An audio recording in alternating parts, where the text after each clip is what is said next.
So give him important words.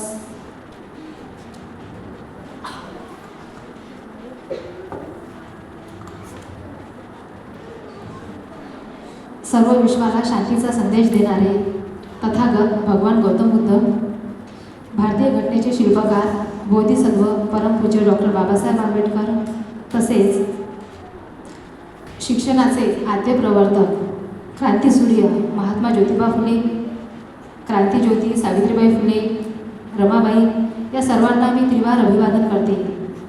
तसेच आजच्या कार्यक्रमाचे अध्यक्ष पद्ममणी मॅम, स्मिता मॅडम, आपल्या प्रिन्सिपल प्रवीणा मॅडम, ऑल टीचर स्टाफ आणि सर्व विद्यार्थी मित्रांनो,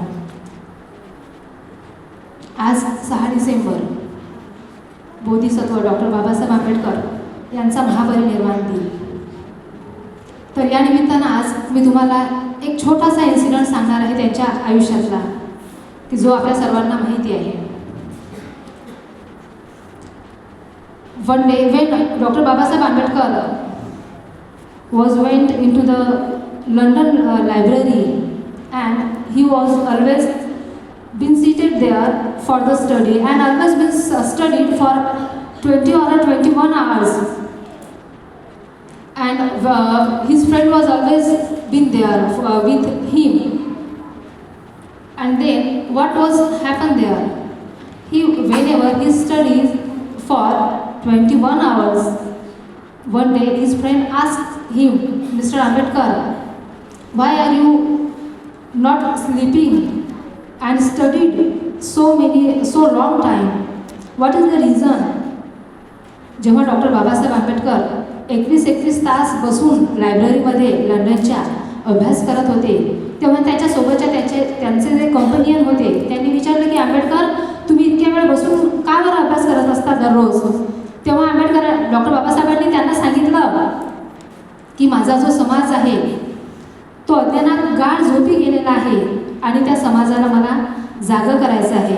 जर मी आता सध्या जर झोपलो तर माझा समाज नेहमीसाठीच त्या अज्ञानामध्ये गाढ झोपी गेलेला असेल आणि त्याला ज्ञानमय करण्यासाठी मला आता जागे राहणं गरजेचं आहे आणि अभ्यास करणं गरजेचं आहे.